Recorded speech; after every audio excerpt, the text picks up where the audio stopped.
ठाकुर जी नाच रहे हैं। नाचते नाचते श्री जी रुक गई और नृत्य करते करते श्री जी अपलक नेत्रन से ठाकुर जी को देखने लगे। अब ठाकुर जी कहें नृत्य करो, श्री जी नहीं जामे, बस देख रही हैं। और देखते देखते नेत्रन से अश्रु गिरने लगे। ठाकुर जी बोले आप पलक झपकाओ ना, देखो अश्रु आ रहे नेत्रन से और आप नृत्य भी नहीं कर रही हो।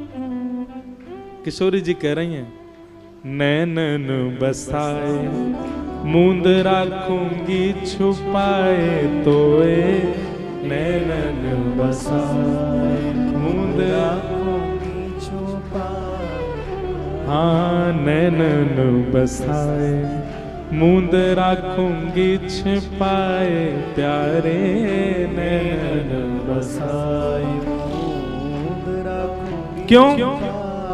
अरे कहीं भाग न जाए मेरी मुंदरी को चोर, कहीं भाग न जाए मेरी मुंदरी को चोर। एक दिन किशोरी जी ठाकुर जी से नृत्य सीखवे आई। सब सखियन से किशोरी जी बोली लालन बहुत अच्छा नृत्य करे, मैं सीखवे जा रही हूं।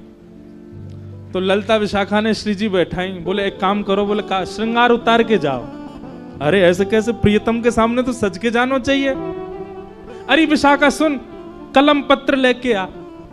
और ललिता जी लिखवे, मांग में ऐसी मोती पहन रखी है, कानन में हीरा के कुंडल पहन रखे हैं, नाक में ऐसी नथनी पहनी है। किशोरी जी बोले कहा कर रही हो? बोले सब गिनती कर रही हूँ, चोर के पास जा रही हो, कहीं कछु कम है गो तो। हाथन में अंगूठी पहनी, पामन में बिछिया पहनी, बंधन बार पहने, ऐसे कंगन पहने, यहाँ कमर में कौंधनी डाल रखे, गले में ऐसे हार है। श्री जी बोली सब छोड़ो। ललिता जी नहीं सब होएगो। श्री जी गई अकेली, ठाकुर जी के पास गई, बोले मुझको नृत्य सिखाओ। ठाकुर जी नृत्य करना सिखा रहे हैं, ता ता थई करके दिखा मैं किशोरी जी को। तो किशोरी जी ऐसा नहीं है निपुण नहीं है, महाराज ब्रह्म विद्या जाके काजे सब डोले, वो किशोरी चरणन में रहे, नूपुर की ध्वनि में खोई रहे कहीं। सबरी विद्या नतमस्तक किशोरी जी के आगे, वो तो केवल एक लीला है, किशोरी सीखवे गई। अब ठाकुर जी जैसे जैसे हाथ की मुद्रा बनावे, पैरन की भंगिमा बनावे, श्री जी करें पर जानबूझ के गलती कर दें। ठाकुर जी अरे ऐसे नहीं ऐसे, तो श्री जी कहें आप ही सिखाओ। तो फिर ठाकुर जी जाके किशोरी जी को हाथ पकड़े, ऐसे करें, श्री जी को बहुत सुख मिले। थोड़ी देर बाद श्री जी बोली अच्छा अब मैं चलूं, शाम को समय हो गया, फिर बाद में आऊंगी सीखवे। श्री जी तो जान लगी। ठाकुर जी बोले जा रही हो आप? बोले हाँ। मैंने बस है गयो और आगे कोई क्रम नहीं है। ठाकुर जी के मन में आ रही भाई हम गुरु हैं, हमने सिखाया, दक्षिणा तो दे जाओ, कोई और क्रम नहीं आगे। श्री जी बोली ना अब कहा क्रम है, अब तो चलें, रात्रि अभिवारी। श्री जी जान लगी। ठाकुर जी बोले पूरा नृत्य सिखा दियो मैंने, पसीना पसीना है गो मैं, ऐसे ऐसे हाथ पाम तोड़ दिए, नस चढ़ गई मेरी, मुझे कछु देके ना जा रही। कोई बात ना, हम ऐसे गुरु में शिष्य दे के नहीं जाएगा तो छीन के ले लेंगे। ठाकुर जी गए किशोर जी के गले में गलवे।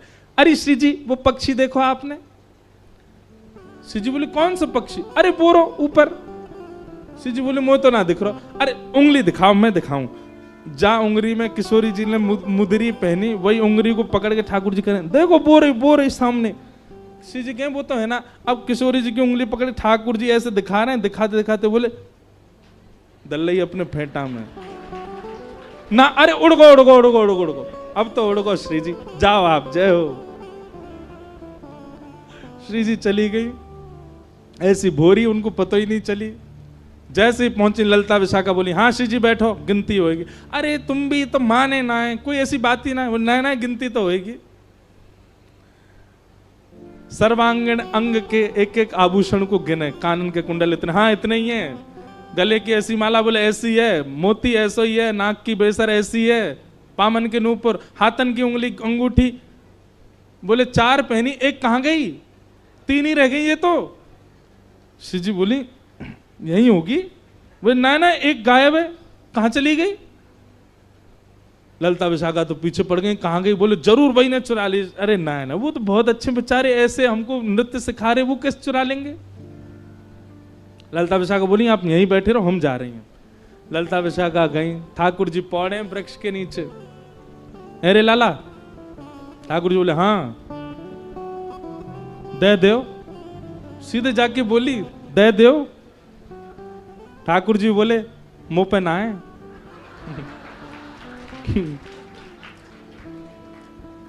सब सखी बोली कहा ना है? बोले जो तुम मांग रही हो वही ना है। लाल जी की लीला अद्भुत है। या को मतलब तुम्हें पता हो हम कहा मांग में आई ना, मुंह पता ना है कछु, लेकिन तेने की दे दो, मैंने की मुंह पे ना है। जांच करेंगी हम पूरी। ठाकुर जी बोले कर लो। सबरी जांच कर ले, कहीं नहीं मिली। बोले ये फेंटा खोलो अपनो।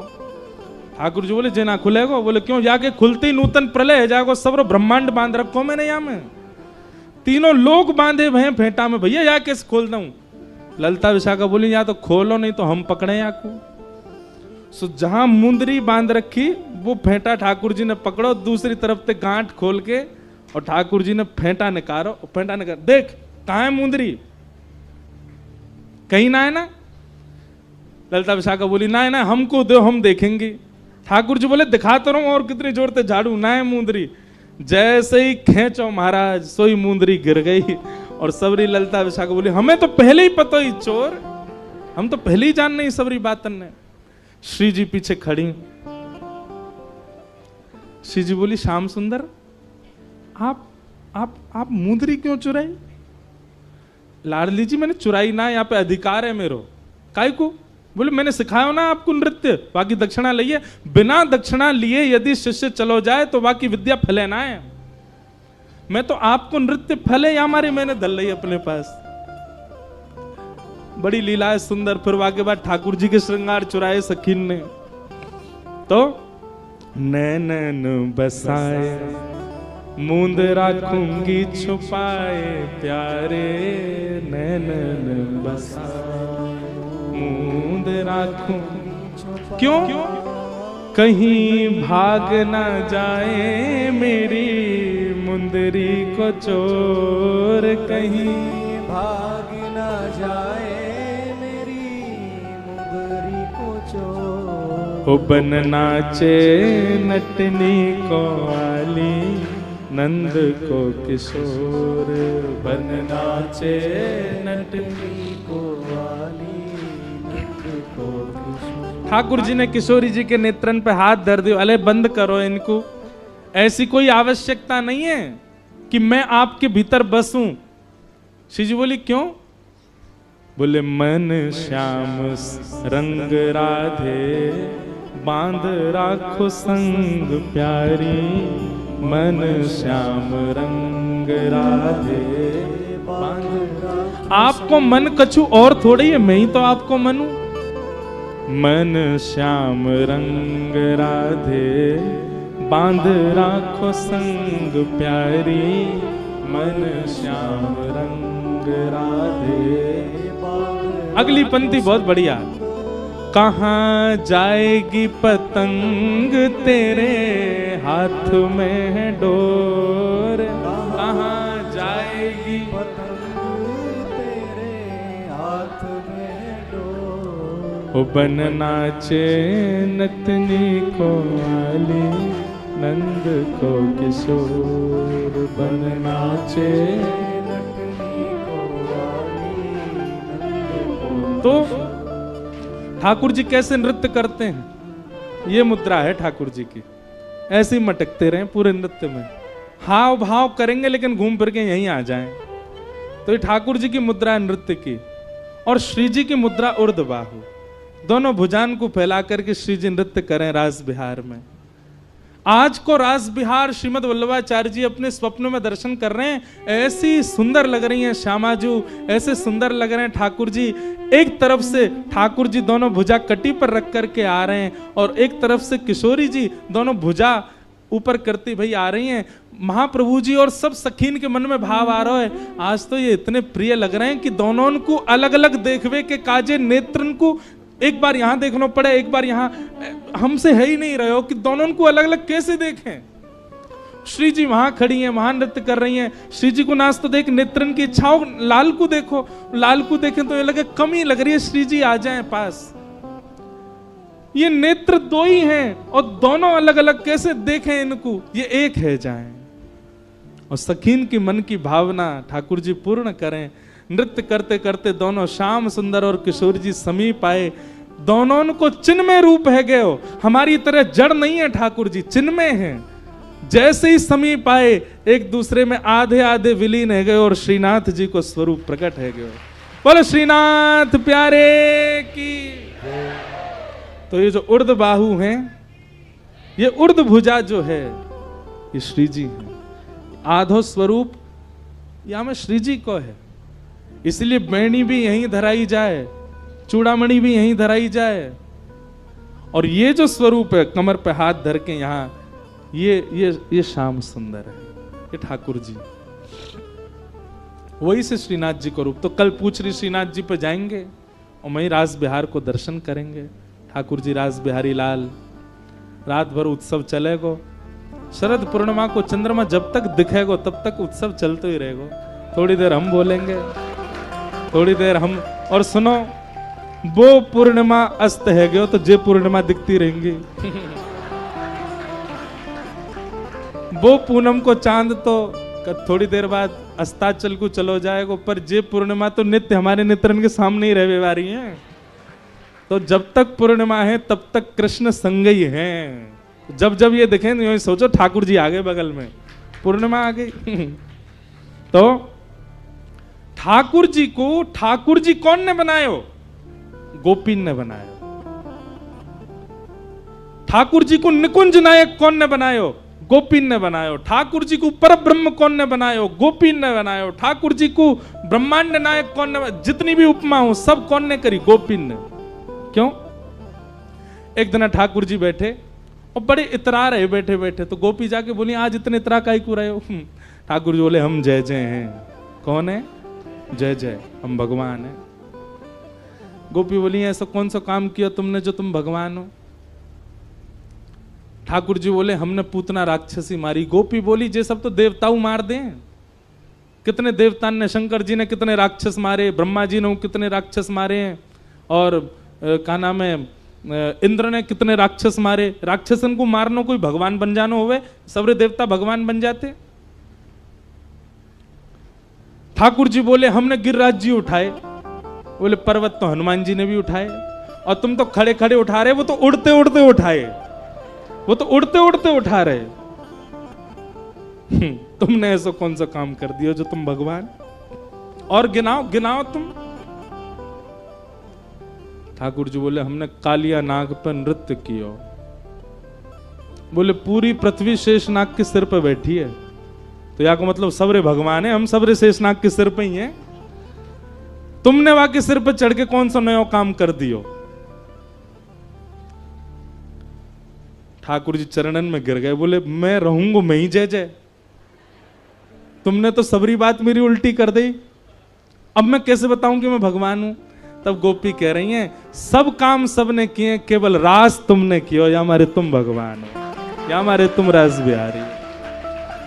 राम जी ने रास बिहार किया है, पर प्रकट रास बिहार नहीं है राम जी का। और राम जी ने किया भी तो वे राम जी कौन है? वे भी तो आप ही हो। गिरिराज जी सबन ने उठा लिए होंगे, नाग कईयन ने नथ दिए होंगे, ब्रह्मांड कईयन ने ऊंचाई लिए होगो, लेकिन रास बिहार तो केवल आपने किया, इसलिए आप भगवान। तो आज के बाद जब कहो हम जय जय, तब कहियो कि हमने रास बिहार किया, या हमारे जय जय, हम गोपीन नहीं तुम जय जय बनाए हो। क्या बात मत बोलो। गोपी गीत का प्रथम श्लोक क्या है? यही तो, ते जन्मना ब्रजम अधिकम जयति, जयति ते अधिकम जन्मना ब्रज। ए कन्हैया तुम ज्यादा इतराओ नहीं, तुम ये सोच करके कि तुम ब्रह्मांड नायक हो, हमको अकेला छोड़ करके चले गए। अरे तुम चले भी जाओगे तो भी हमारे प्राण नहीं निकलेंगे। क्यों? हम तो इस भूमि को ही कृष्ण मानते हैं। ते जन्मना ब्रजम अधिकम जयति, आपके जन्म से निश्चित ही ब्रज की बड़ी जय जयकार हो रही है, ब्रज की बड़ी महिमा गाई जा रही है। पर ये ब्रज तो हमारा सदा का प्रियतम है, इस ब्रज ने आपको हमें प्रदान किया। इन कुंजों के लता कुंजों के मध्य में आप हमको मिले हो, इसलिए ब्रज ज्यादा पूजनीय है हमारे लिए।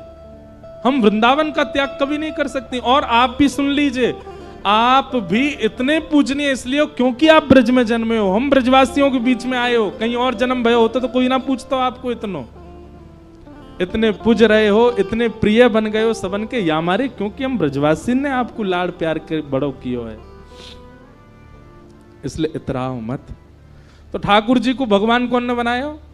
ब्रज गोपीन नहीं बनायो। ये रास बिहार नहीं हुआ होता तो ये कभी भगवान, ये सब काम तो औरन ने किए जो ठाकुर जी कर रहे हैं। ऐसे रास बिहार की चर्चा होवेगी। कल भागवत जी में 5 प्रकार के रास बताए हैं, जल, थल, पर्वत, निकुंज और निभृत निकुंज। एक ही पे चर्चा है जाए बहुत मानो, 5 उन पे करवे को प्रयास करेंगे। ठाकुर जी ने जल में रास कियो, तो कैसे? तो श्री यमुना जी में रास विहार, ठाकुर जी नौका विहार करते भय और जल क्रीड़ा करते भय रास कर रहे हैं।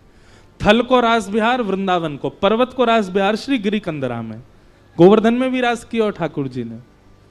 कुंज में रास, कुंज को रास को मतलब है सबन के संग, और निभृत निकुंज में रास मतलब केवल प्रिया जी और ठाकुर जी और कोई नहीं।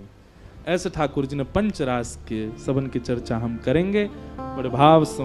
गोवर्धन में एक गोप भय, भैया देखो ये देखवे में गोप दिखे पर ब्रज में भाव सबन के भीतर गोपी को ही है। जब तक गोपी भाव चित्त में नहीं आएगा आप पुरुष स्त्री या कछु भी बन के ना घूम सको। भले ही हम पुरुष हैं पर ब्रज में आवे के बाद भाव तो गोपी को ही रखना पड़े। गोपी को भाव मतलब जो अपनी प्रत्येक इंद्रिय से श्री कृष्ण को रिझावे, जो अपनी प्रत्येक इंद्रिय से श्री कृष्ण की है वो गोपी।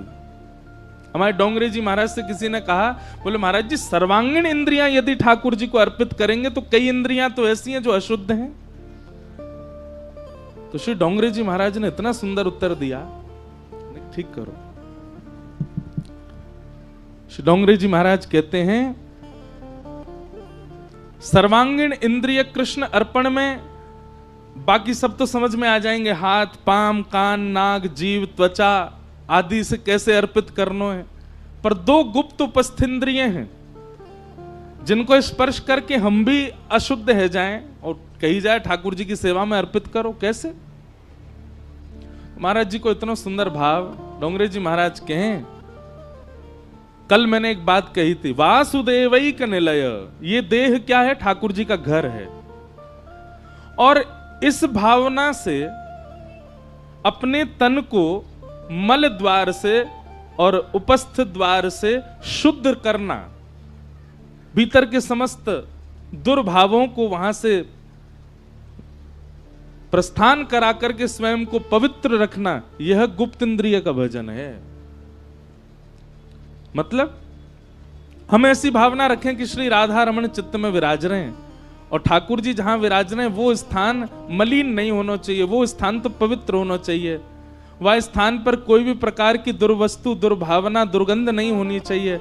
इस भावना से नित्य क्रम करने मात्र से आप अपनी उपस्थ इंद्रियों से भी भजन कर रहे हो। तो प्रत्येक इंद्रिय जो ठाकुर जी को अर्पित करे वो गोपी तो हैं। तो भले ही गोप देखने में कौन? श्री चतुर्भुज दास जी, पर इसी गिरिराज जी की तलेटी में उन्होंने गाया क्या? दर्शन को नैना तपे, वचन सुनन को कान। ये गोपी की परिभाषा है।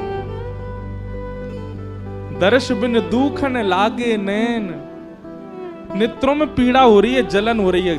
अधिकतर जलन कब होती है नेत्रों में? या तो नींद ना भई हो पूरी जैसे हमारी, या फिर कोई बहुत ही ज्यादा प्रकाश आ जाए तो। लेकिन गोपी के नेत्रों में पीड़ा केवल एक ही भाव की है, दर्शन को नैना तपे। ठाकुर जी कब दिखेंगे? गोवर्धन वासी सांवरे गोवर्धन वासी सांवरे गोवर्धन वासी सांवरे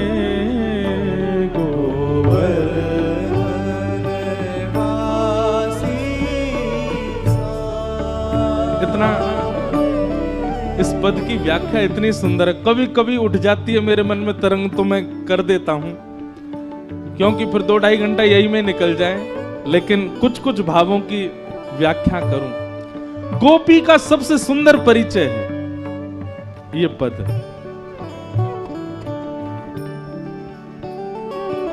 बंक चितई मुस्काई के सुंदर वदन दिखाए, ओ बंक चितई मुस्काई के सुंदर बदन। बंधुओं, जब कोई ऐसी रूप की या लीला की भावना बताई जाए करे ना, तब नेत्र बंद करके चिंतन करे करो। यहां पर 2 भाव बताए जा रहे हैं। श्री चतुर्भुज दास जी कह रहे हैं बंक चितई मुस्काई के सुंदर वदन दिखाए। अब इसकी 2 भावना कैसी हैं?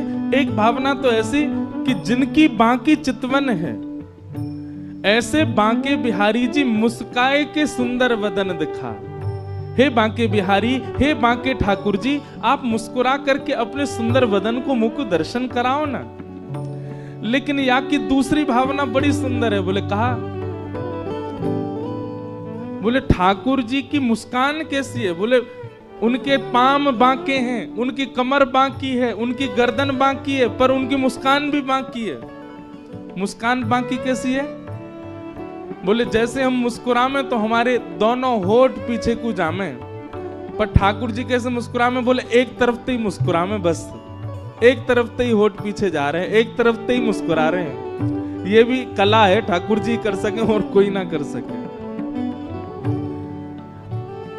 बोले बाकी मुस्कान के लिए क्यों कह रहे हैं? बोले पूरे आधे मुस्कुरामे बामे तो हम ऐसे घायल से है जाएं, पूरे मुस्कुरा गए तो प्राण ही निकल जाएंगे, या हमारे बांके ही मुस्कुराओ। तो 2 भाव है। एक तो ये है कि जो बांके बिहारी हैं वो मुस्कुरा के अपना रूप दिखाओ, और एक भाव ऐसा है कि आप अपनी बांकी वाली मुस्कुराहट हमको दिखाओ। क्यों? पूरी देखने की सामर्थ्य हमारी नहीं है ना। अभी बहुत दिना जीनो है, और जी करके आपको बजनो है। खावे के काज ना जीनो, कमावे के काज आपको भजवे के काज जीनो है नाथ। अभी मत मार दियो हमें, ने के ही दिखाओ। बंक चितई मुस्काई के सुंदर वदन दिखाए, ओ बंक चितई मुस्काई के सुंदर बदन दिखाए। लोचन तड़फे मीन जो जुग भरी धरी बिहाए, गोवर्धन वासी सांवरे, गोवर्धन वासी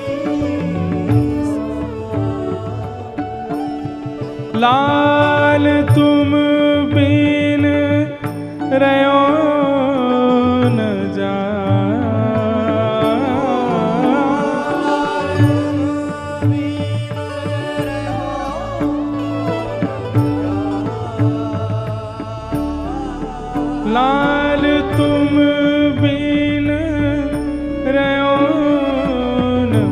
जाए रे गोवर्धन वासी सांवरे गोवर्धन वासी श्री चतुर्भुज दास जी गोपी हैं। ठाकुर जी को थोड़ी देर को विरह है कि और थोड़ी देर में ही पद गा दियो। भैया हमारी श्वास रोक दी जाए तो थोड़ी देर ही काफी है प्राण निकरवे में। ऐसी स्थिति यदि ठाकुर जी के प्रति है जाए कि नेक देर को भी ठाकुर जी चले गए तो जैसे बिना श्वास के व्यक्ति, बिना जल के मछली, वैसी हमारी स्थिति है जाए। हम ऐसी स्थिति में है ही ना है अभी। तुम थोड़ी देर की बात कर रहे हो, खूब दिनांत तक दूर कर दो ठाकुर जी तो जी लेंगे हम तो। हमारी स्थिति नहीं है। पर चतुर्भुज दास जी व्याकुल हो गए, विचलित होने लगे, रुदन करने लगे। श्री गिरी कंदरा में बार बार गिर करके ठाकुर जी से कहे, नाथ आप प्रकट हो जाओ। रसिक रसीली बोलनी गिरी चढ़ी गाए बुला ओ रसिक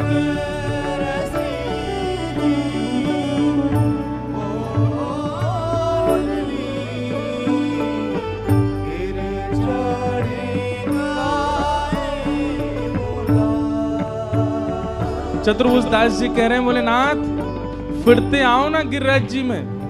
और श्री गिरिराज जी की तलेटी में आके गैया चराते चराते जब शाम को समय है जाए तो श्री कृष्ण जैसे अपनी गैयान को बुलावे, वाह भावना को चिंतन कर रहे हैं श्री चतुर्भुज दास जी। ठाकुर जी अपने दोनों हाथन से ऐसे एक गूंज सी बना लें और गूंज बना करके फिर चिल्लावे, अरे धौरी कहाँ को चली गई, अरे जल्दी आ नंद भवन चलवे को समय है गयो। अरे श्यामा तू कहाँ को चली गई, मैया मारेगी, दूध निकारवे को समय है गयो, जल्दी चल।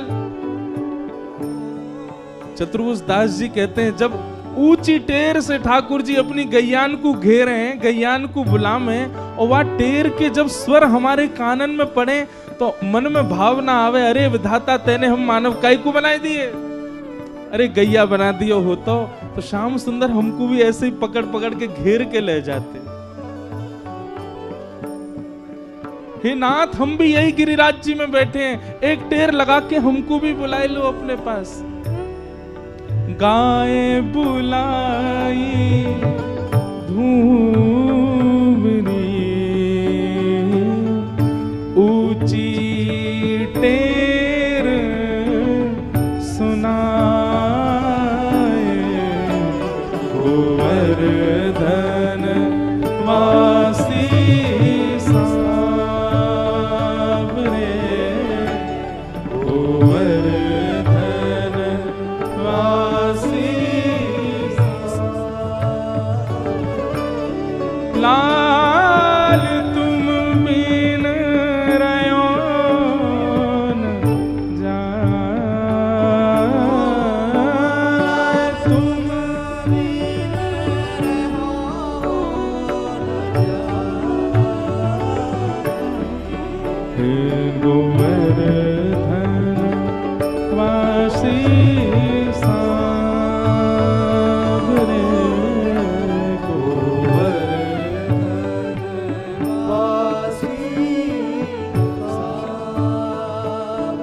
चतुर्भुज दास जी कह रहे हैं, मन अभिलाषा यह रहे लगे न नैन निमेष ओ मन अभिलाषा ये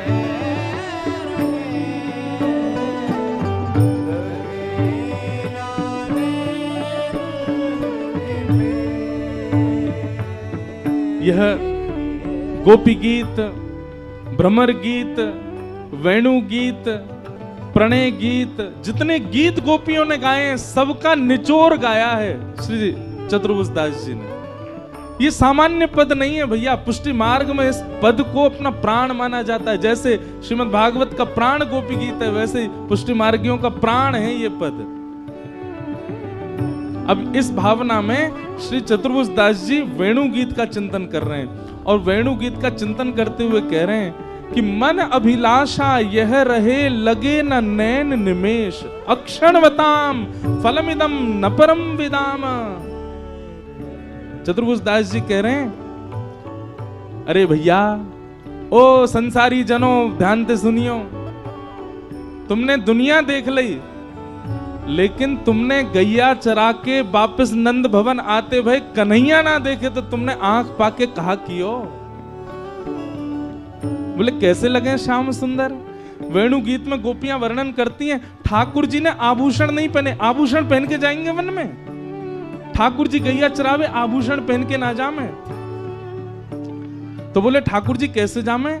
बोले ठाकुर जी सामान्य सो श्रृंगार करके जामे, पर लौट के आमे तो विचित्र ही बन के आमे। बोले मैया कैसे भेजे? ऊंची धोती पहना के, एक पटका डार के, और गले में पतरी सी एक गुंजा माला पहना करके मैया भेज दे, लाला तो आभूषण पहनाऊंगी खोए आवे को, ऐसी चलो जा। ठाकुर जी जामे तो केवल गुंजा माला पहन के जामे वन में, पर लौट के आमे तो यशोदा मैया दौड़ के जावे, थाल लेके लाल जी की आरती करे, ऐसे प्यारे बन के आमे। बोले कहा करके आए हैं? वेणु गीत में इस भाव का वर्णन है, ध्यान से सुनना, चिंतन करो। ठाकुर जी कैसे श्रृंगार करें? बोले बछड़ा बछिया गैयान ने बांधवे वारी जो रस्सी रेखा है लोमना, कोई छोटी है कोई बड़ी रस्सी है, इतने सारी रस्सी इनको ठाकुर जी ले लें, और कछु रस्सी इनको सिर पे पाग बना के पहन लें, जा से गैया के पाम बांधे जामे दूध निकालते समय, लोमना को सिर पे बांध लें, वहां में रज भी लगी है, वहां में गोबर भी लगी है, और वहां को ठाकुर जी अपने सिर पे पाग बना के पहन लें। छोटे छोटे लोमना ने ठाकुर जी अपने बाजूबंद बना के पहन लें दोनों भुजान पे। एक लोमना से ठाकुर जी अपने कट्टी पे बांध करके मानो फेंटा कर लें वाको, और वन में जामे तो गैया इतनी देर चढ़ती रहे, ठाकुर जी कहा करें? बोले पत्तान ने पकड़ेंगे, पुष्पन ने लेंगे, और सबन को इकट्ठा करके, और उन्हीं कोई अपने घुंघराले केशन में कहीं पुष्प लगा लें, कहीं पे पत्ता लगा लें, कहीं पे कछु लगा लें, दोनों कानन के ऊपर कन्नेर के फूल टांग लें। और जो लोमना नेक नेक उधरे भये हैं, जो ढीले है गए, अब रस्सी तो है ना, कोई सुई धागो तो है ना, माला कैसे बनाए? तो उधरे भय से जो लोमना है उनके बीच में स्थान रिक्त पा करके ठाकुर जी उनमें सुंदर सुंदर माला अपने आप ही श्रृंगार करें अपनों, उनमें सुंदर सुंदर पुष्प लगा के एक लोमना बड़ो सो गले में पहन ले, बनमाली बन गए ठाकुर जी। आहा। और फिर अपने कंधा पे लंबी सी छड़ी जाते गैया हाके, बाकू धारण करके दोनों हाथ लटकाए के जब बाकी अदा से श्याम सुंदर चले, चारों ओर गैया घेर करके चल रही है, गैया जोर जोर से कूदे, गैयान में होड़ लगी है, हम कन्हैया के बगल में चलेंगी, हम श्री कृष्ण के बगल में चलेंगी, चलते फिरते नेक स्पर्श तो है जाएगा। और वह होड़ में गैयान के खुरन से रज उड़ रही है, और वो रोज उड़ उड़ करके ठाकुर जी के प्रश्वेत पसीना के बिंदुन पे जाकर के चिपक रही है। तम गोरजच्छुरित कुंतल वद्दवरह वन्य प्रसून रुचिरे क्षण चारुहासम। और जब जब ठाकुर जी के मुखमंडल पर वो रज लगे, ठाकुर जी सब मिटामे लेकिन वह रज को ना मिटामे, ऐसे सुंदर ठाकुर जी की पत्रावली बन जाए, जहां जहां पसीना के बिंदु हैं वहां वहां वो रज जाके इकट्ठी है जाए, मानो जैसे कोई ने बिंदी लगा दी हो ठाकुर जी के। और वो श्याम सुंदर जब वृंदावन में प्रवेश करते हैं गैया चरा करके, गोपियां उस छवि को देखने के लिए अपने अपने द्वार पर, अटारियों पर, खिड़कियों पर जाकर के खड़ी हो जाती हैं। और उस समय विधाता से कहती हैं, अरे विधाता, तेरे आगे हाथ जोड़ रही हैं, तेरे आगे पाम पूज रही हैं, इन पलकन से यूं कह दे ये कभी झपको नहीं करें, और जब श्याम सुंदर हो तब तो बिल्कुल नहीं झपको करें। क्यों? त्रुटिर्युगायते त्वाम पश्यताम। जब श्याम सुंदर सामने से निकलते हैं और ये पलकें जब गिर जाती हैं तो एक क्षण के लिए लगता है मानो 3 युग बीत गए हों, क्यों आ गई ये सामने। चतुर्भुज दास जी कह रहे हैं, जाने दुनिया देखी लेकिन गैया चरा के लौटते हुए कन्हैया नहीं देखे, वाने कछु नहीं देखो। मन अभिलाषा यह रहे, लगे ना नैन निमेष। ओ मन अभिलाषा ये रहे,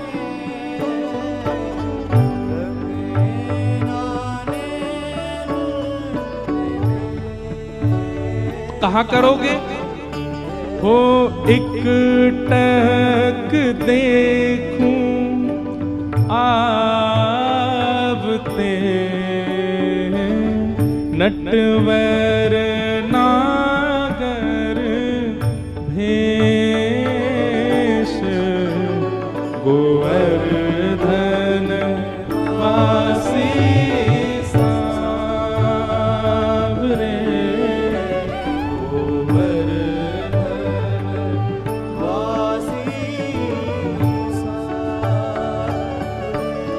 लाल तुम बिन रयो न जाए, तुम बिन रहो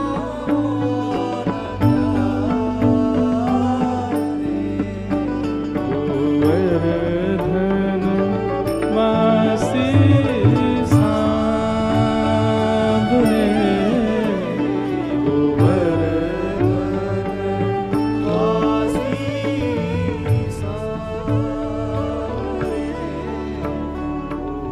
मन मथ कोटिक वारिणे।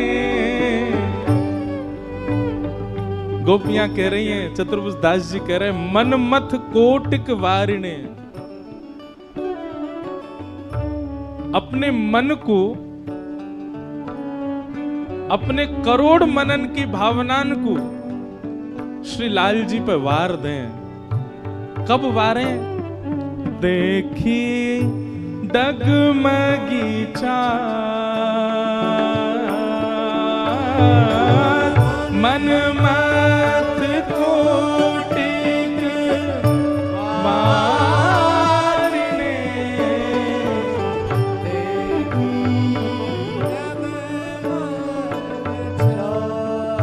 कैसी चाल है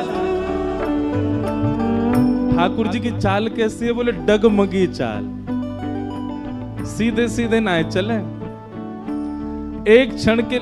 इसीलिए लगता है गोपियां कहती हैं कि हमारी पलक ना झपके। क्यों? एक क्षण के लिए जैसे पलक नीचे गिरा, इतने तो पता चली श्याम सुंदर कहीं और पहुंच गए, सीधे चले ही ना है। शाम को जब कन्हैया गैया चरा के लौटे तो यशोदा मैया पहले तो आरती करे, फिर डांटे। क्यों? कहीं कींच लगा रखी है, कहीं ते वस्त्र फाड़ लाए हैं, कहीं ते कछु कर लाए। लाला तो को कितनों सजाए के भेजो, कितनों करके भेजो, ऐसा बन के आवे शाम को। मधुमंगल सीधाम बोले मैया बस पूछो ही मत, ऐसो कूद तो फांद तो चले, यूं ना कि सीधो सीधो चल ले। अरे एक बार गलती थी, मैंने और श्रीदामा ने आके हाथ पकड़ लिए कि हम तेरे संग चलेंगे। मैया श्रीदामा के घोंटू फोड़ दिए, मेरा सिर फोड़ दियो। ऐसे कूद कूद के चले, सीधो चले ही ना है, डगमगी सी चाल चले। ठाकुर जी की भी पाग टेढ़ी सिधरे, वापे मोती लटका, डोले ब्रज कुंजों में,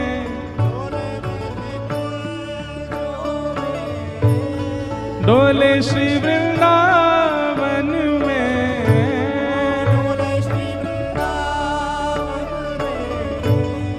झूम के राधारमन, पग टेढ़ी सिधरे, पग पाग धर रखी है और बामू टेढ़ी मेढ़ी चाल चल रहे हैं। मन मथ कोटिक वारी ने देखी डगमगी चाल। ओ मन मथ कोटिक वारी देखी डगमगी चाल। और हे जुमती जनमन फलदना अम्बुज नयन विशाल। गोवर्धन वासी सावरे गोवर्धन वासी लाल तुम बिन रहो न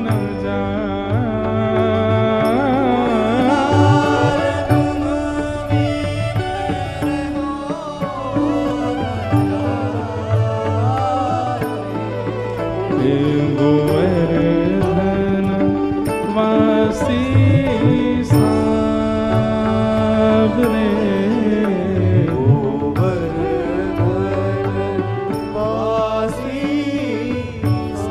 कुमन दास जी कह रहे हैं, चतुर्भुज दास जी कह रहे हैं,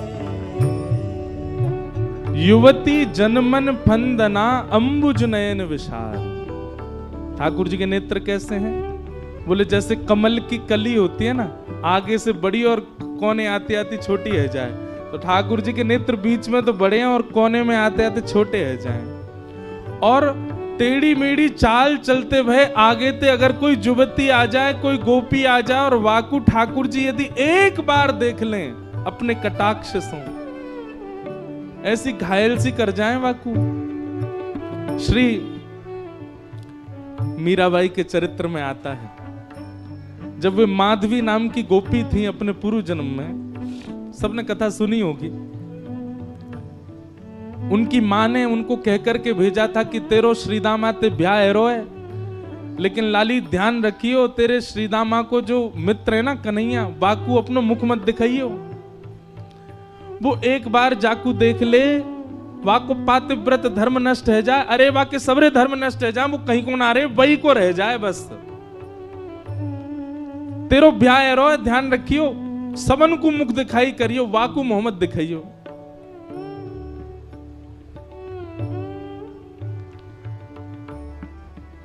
माधवी ने कही ठीक है, जिनसे मुख छुपानो चाहिए मां ने उनको मुख दिखावे की आज्ञा दे दी, और जिनको मुख दिखानो चाहिए उनसे छुपावे की कह दे। लेकिन सो ही सुहागन प्रिय जाहि रीझ हैं। कई बार बंधुओं हमारे ऊपर गुरु कृपा नहीं है, गुरु है ही नहीं है। कई बार हमारे ऊपर धाम की कृपा नहीं है, लेकिन फिर भी ठाकुर जी को भागे, कछु नहीं है तो भी उनके है जाएंगे। वही भयो माधवी के साथ। माधवी को ब्याह भयो, ब्याह करके जैसे ही आ रही, यहाँ ठाकुर जी को पता चली श्रीदामा को ब्याह है, तो घर में लड़ रहे मैया थे, मैया तू तो मुझे लगा बूढ़ो करके माने कि देख श्रीदामा को ब्याह है को। मैया बोली तू कितनो बड़ो भयो, 3.5 वर्ष को है भाई। तो मैया अब मेरी उम्र है गई। मैया बोली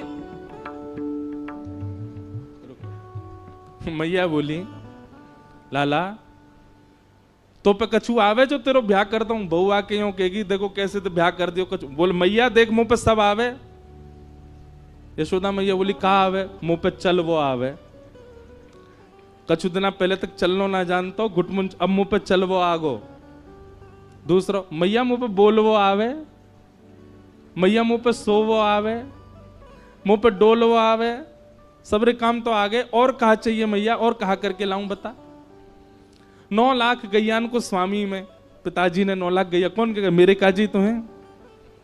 मैया बाबा को इकलो तो लाला में इतना बड़ो मेरो भवन, अब एक ही चीज की कमी है। कहा बोले एक बहू ना है बस मेरे पास, अब ब्याह करा दे मैया। और देख मैया श्रीदामा ब्याह करवे गयो है। मैया बोली बात मत बनाए कर, चल बैठ जा। मैया कछु काम में लगे, ठाकुर जी पीछे पीछे डोलने, मेरो ब्याह करा दे मैया, श्रीदामा की बहू आ गई मेरी ना आई है, मेरो ब्याह करा दे। मैया ने जब नहीं सुनी तो ठाकुर जी रूठ के बोले मैया देख तू मेरो ब्याह करा दे, नहीं तो श्रीदामा की घर ले आऊंगा मैं, बउआ की बहू ले आऊंगा। मैया ने ठाकुर जी डांट फटकार के भगाए दिए।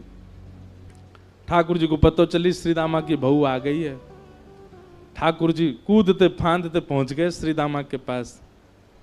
ब्याह है गो? बोले हाँ। बहू कहाँ है? बोले भीतर बैठी है। बोले मुंह दिखा दे। अरे लाला तेरी भाभी है, तू देख ले। बोले भाभी ना है, वो बहू है। बोले बहू तो लाला मेरी है। ठाकुर जी बोले मोह तो ऐसा लगो करती, बहू सबन की होए करे। श्रीदामा बोले लाला तेरी बात ऐसी है, तेरी तो भाभी है। वो बोले अच्छा ठीक है मैं देखता हूँ, नहीं देखूं तो सही बहू हो मैं कैसी है, मेरा ब्याह होगा तो पहले तो पता रहेगी। हाँ लाला मिल या।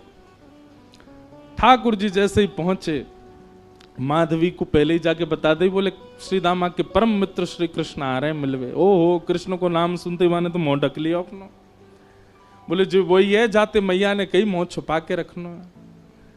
ठाकुर जी ने खूब अनुनय विनय किया, हाथ जोड़े पाम पूज लिए। बोले भाभी ने एक मुंह दिखाए दो, नहीं दिखाया। ठाकुर जी बोले तू जाने ना आया भाई, मेरे मुंह को देख, मेरे मुंह देखवे के काजे करोड़न वर्ष की तपस्या करें, इतना नाम जप करें, उंगली घिस जाए तब वो मेरा मुंह ना देख पाए, और मैं तेरे आगे हाथ जोड़ खड़ा हूं, तू देखना रही है। माधवी कुछ नहीं बोली। ठाकुर जी बोले ठीक है जा रहा हूं, तड़पेगी मुंह को देखवे के काजे। चले गए। लेकिन माधवी को उसी समय से बेचैनी होने लगी जैसे ठाकुर जी गए ना। अब तो कहीं भी जाती है गोपियां चर्चा भी कृष्ण की करती हैं, बैठती है तो चर्चा श्री कृष्ण की होती है, सब गोपियां आपस में बात करती हैं। तो माधवी उनको समझाती है, अरे तुम कैसी कन्या हो, अपने पति के बारे में बात नहीं करती, वो उसके बारे में बात करती रहती हो। नंद जी को लाला ऐसा हो, नंद जी को लाला ऐसा हो।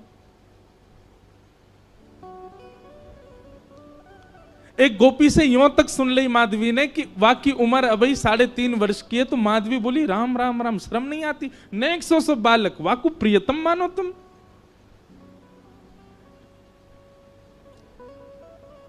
एक दिन माधवी जल भरने के लिए गई यमुना जी, और यमुना जी पर जल की गागर जैसे ही भरी, सब गोपी तो अपने अपने जल ले ले करके वहां से चली गई। माधवी थोड़ी विलंब से पहुंची, अकेली जैसे जल की घागर भर के उठान लगी सो उठे नहीं, ऐसी भारी। अब इत को देखे कि कोई आ जाए, आकर के नेक ऊंचाई दे, या को मेरे मूड पर धर दे, सिर पर तुम्हें ले जाऊं। खूब प्रयास किया लेकिन कोई देखो नहीं दूर दूर तक। तभी नंद नंदन बांकी अदा से चलते भय वहां पहुंच गए। यहां पाम धरे वहां पाम धरे, मटकते भय नैन के सैन चलाते हुए। सैन मतलब जाने ना, याते के सैन। ठाकुर जी ऐसे चलाते रहे अपने बौन ने, सीधे ना रखें, सब जगह ते टेढ़े हैं, कछु ना कछु करते रहे। मतलब रात में सोते कैसे होंगे वहां में, वो सीधे नहीं सोते होंगे। यशोदा मैया नंद बाबा पे चढ़ जाते होंगे, कोई काम सीधो ना करें। ठाकुर जी हमारे कानों हिला लेते होंगे, नाकों हिला लेते होंगे, का करें पतो ना। पहुंच गए। माधवी ने ठाकुर जी को देखो तो हो ना हो, लेकिन जैसे श्याम वरण श्री श्याम सुंदर सामने से आ रहे हैं, सो माधवी बोली ओ लाला इतकुआ ने कहियो, नेक मेरी मटकी उचाए दे, मूड़े धरवा दे, फिर चलो जइयो। ठाकुर जी ज्यों ज्यों पास आते जाएं, माधवी को त्यों त्यों लगे तो सही कि यह बालक में कछु तो अद्भुतता है। लेकिन वाय ना पता है कि ये श्याम सुंदरी वाने कभी देखे ही नहीं। नेक देखे और फिर कछु काम करने लगे, लेकिन काम वाकई स्थिति ऐसी है गई कि वो और चीजन में को मन लगे नहीं रहो, वाकई नेत्र अपने आप फिर रहे हैं। एक बात याद रखना बंधुओं, ठाकुर जी ने जादना अनुभव करा दियो, इंद्रिय अपने वश में नहीं रहेंगी। आपके हाथ, आपके पाम, आपके कान, आपके नेत्र, आपकी जीभ, आपकी नासिका, ये समस्त इंद्रियां, बुद्धि, मन सब हमारे वश में है। लेकिन जादना ठाकुर जी को नेक देर को भी साक्षात्कार भयो, सब ठाकुर जी को है जाएगा। अब माधवी कर तो कार्य रही है, नेक नेक मटकी को ऊंचाई की प्रयास कर रही है, लेकिन वहां के मन में बार बार यावे नेक तो देखूं याकू, और फिर नजर घुमा के देखे और फिर खुद पे विचार करे काई को देख रही हूं मैं, फिर अपना काम करने लगे, फिर काम कर, फिर नेक तो देखूं, फिर देखे और फिर देख करके फिर दोबारा अपने कार्य में, ऐसी स्थिति है गई। माधवी ने झटपट नेत्र बंद ही कर लिए, बोले देखूंगी ही ना। पता ना क्यों इतना आकर्षण है रो है।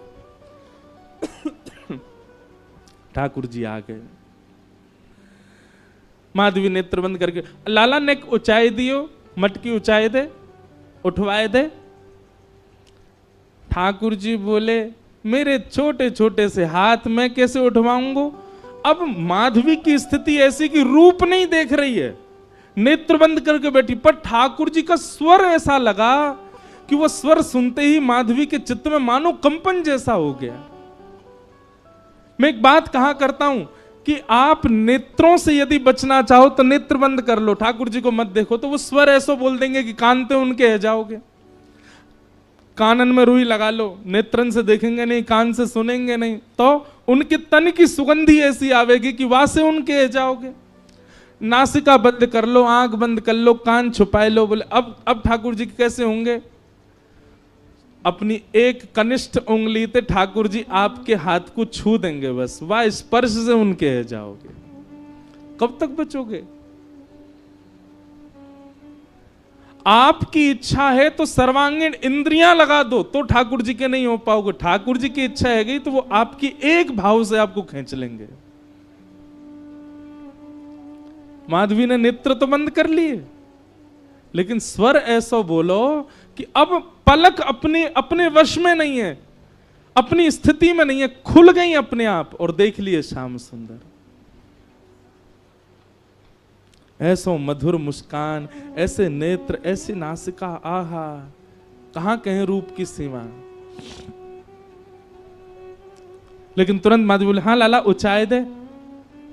माधवी ने नेक हाथ लगायो, अब ठाकुर जी मटकी उचान लगे तो उचाते ही कहा भयो, अब नेक से ठाकुर जी, माधवी तो खूब बड़ी, तो ठाकुर जी को हाथ जहां तक जाएगा वहीं तक तो उचाएंगे।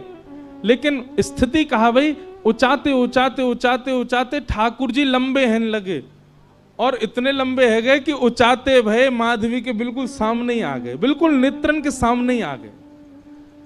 माधवी ने जब रूप देखो, गाढ़ करके ठाकुर जी माधवी को देख रहे हैं, माधवी ठाकुर जी को देख रही है।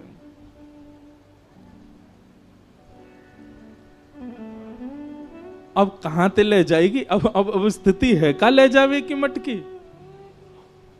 बस सिर पर मटकी धरवाए के माधवी के हाथ दोनों धर के, और ठाकुर जी बस नेत्रन में देखते जा रहे हैं, क्रिया सबरी कर रहे हैं, और ये बस मटकी धराए करके, और ठाकुर जी बोले अच्छा माधवी मैं जा रहा हूं, और कह के ठाकुर जी चले गए। शाम तक ऐसे ही खड़ी रही, नेत्रों से अविरल आंसू बह रहे हैं, ना हिल रही है ना डुल रही है, कोई चेतना नहीं, कोई भावना नहीं। शाम को गोपी जब जल भरवे के काजी आई तो देखी मूर्तिमंत है करके माधवी खड़ी है।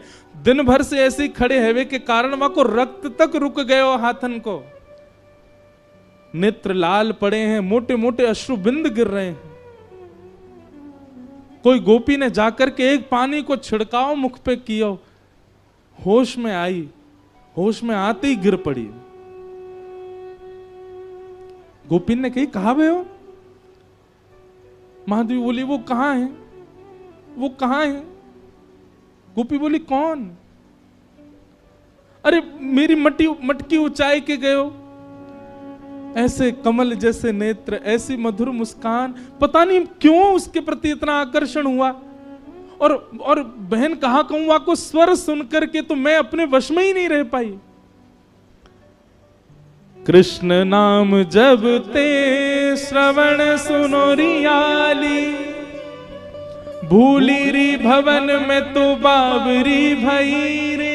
और इस पद की सबसे सुंदर पंक्ति मुझे लगती है, रोम रोम हो मैं तो श्रवण मई रे। मानो मैं कान बंद कर लूं तो कब तक करूं, मेरे रोम सुन रहे हैं उनका नाम, मेरे रोम पुकार रहे हैं उसको, मेरे रोम देख रहे हैं कि वो कहां चला गया। पहले 2 आंख थी, 2 कान थे, पर अब रोम रोम उसका हो चुका है। कहां तक छुपाऊं, कहां तक रोकूं खुद को।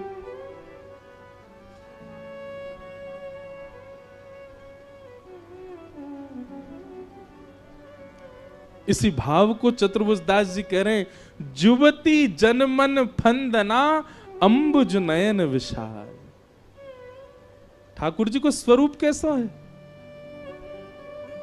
बोले एक क्षण के लिए दिखेगा, लेकिन वो एक क्षण के दिखवे के बाद में ऐसी स्थिति कर जाएंगे आपकी, कुछ नहीं कर पाओगे। पहले ही भैया कल ही चेतावनी दे चुका हूं मैं ये चेतावनी केवल आपको नहीं, खुद को भी दे रहा हूं। ज्यों ज्यों रस बढ़े, ज्यों ज्यों कथा में भाव बढ़े, मैं खुद को भी चेतावित करूं कि अरे भाई नेक रुक जा, नेक डट जा, ज्यादा मत जा। क्योंकि गोपी की स्थिति, हम बात करने तो बैठ गए गोपियों की, पर उस स्थिति में जाना कोई खतरे से खाली नहीं है, संसार के लिए खतरा है वो। आप कोई के नहीं रह पाओगे फिर।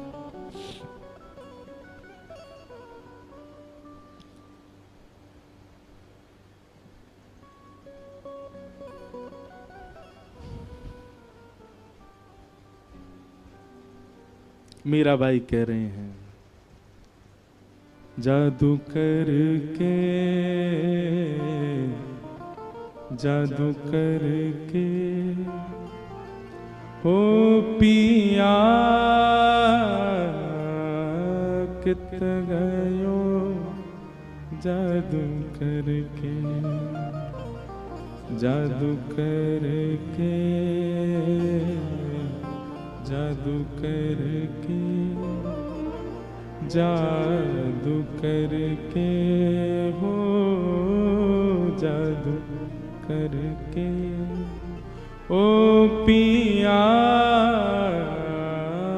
कित गयो, जादू करके, जादू करके कित गयो, जादू करके। कैसा है?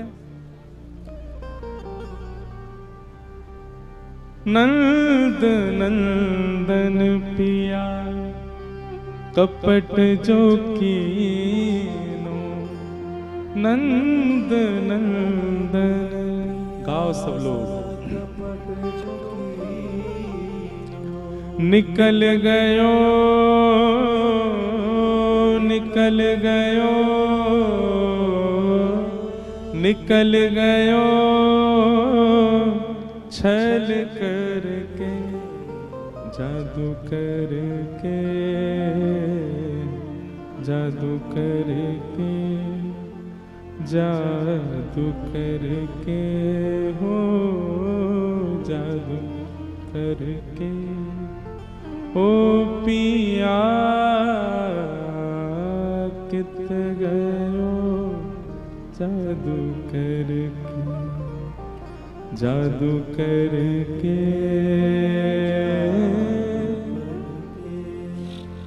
ओ पिया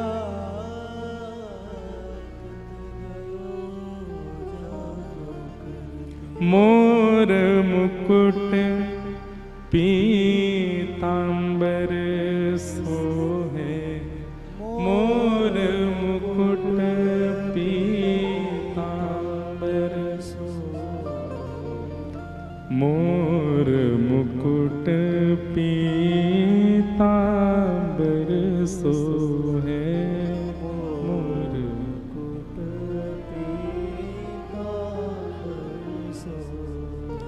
और ये शब्द, ये पंक्ति मीराबाई की अद्भुत है। कबहू न मिले, कबहू न मिले, कबहू न मिले अंग भर के जादू करके,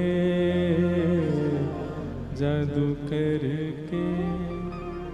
मीराबाई की इस पंक्ति से एक भाव समझ में आता है कि ठाकुर जी जब सन्मुख आते हैं ना, तो इच्छा ये होती है कि इनको अंग भर के हम पकड़ लें। पहले तो जी भर के देख लें, जी भर के सुन लें, और जब सबसे बस ये स्थिति है व्यवहारी होगी कि बस अब चक्कर आ रहे हैं, अब गिर ही जाएंगे, बस इच्छा होवे कि ये हमको अंग से लगा लें।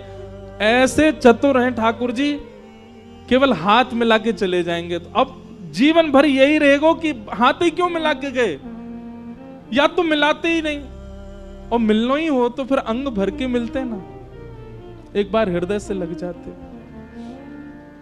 कबहू न मिले, कबहू न मिले,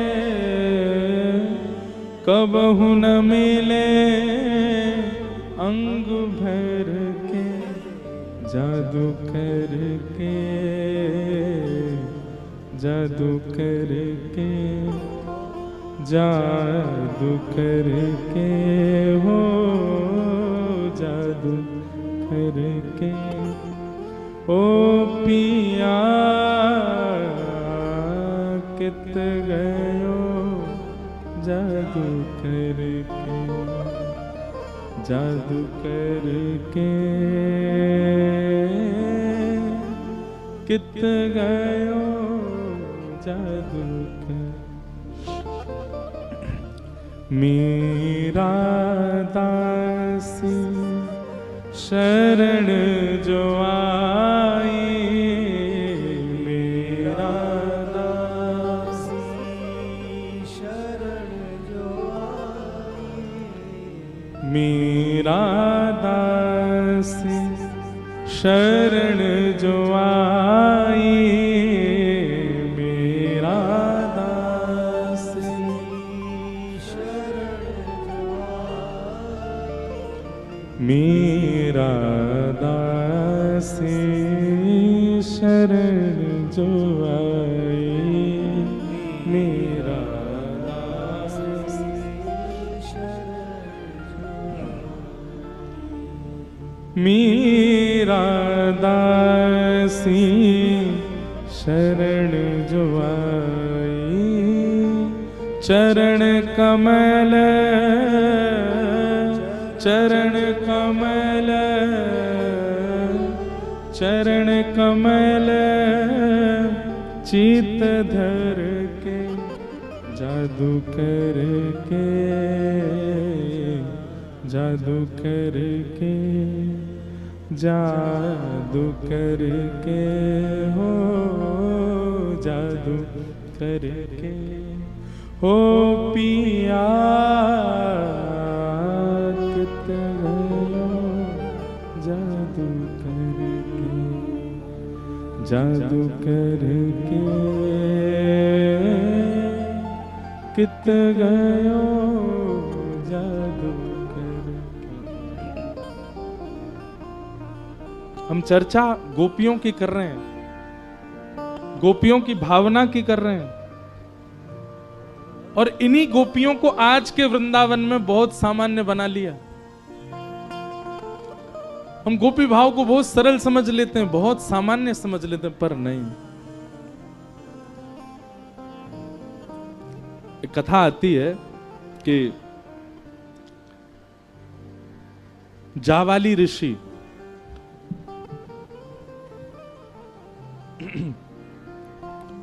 उन्होंने सब प्रकार के तप किए, सब प्रकार के यज्ञ किए, सब प्रकार की साधनाएं की। तब उनके मन में भाव आया कि मैं ब्रह्म विद्या की साधना करूं। बहुत ध्यान से सुनिएगा सब लोग, ब्रह्म विद्या क्या है? ब्रह्म विद्या ब्रह्म ध्यान को ही कहते हैं। भगवान नारायण शेषनाग पर पौड़े रहते हैं, नेत्र बंद कर, किसका ध्यान करते हैं? ब्रह्म विद्या। ब्रह्मा जी चतुर्मुख से नेत्र बंद करके ध्यान में बैठे रहते हैं, किसके? ब्रह्म विद्या। देवादिदेव महादेव हिमालय पर बैठ करके घनघोर विपरीत अवस्था में बैठ करके तप करते हैं। किसका स्मरण करते हैं? ब्रह्म विद्या। मतलब देवादिदेव महादेव ब्रह्म भी जिसका ध्यान करें वो है ब्रह्म विद्या। अब ब्रह्म विद्या क्या है? खीर में नमक डालने के समान होगा, उसकी ज्यादा व्याख्या, बस बात सुन लो।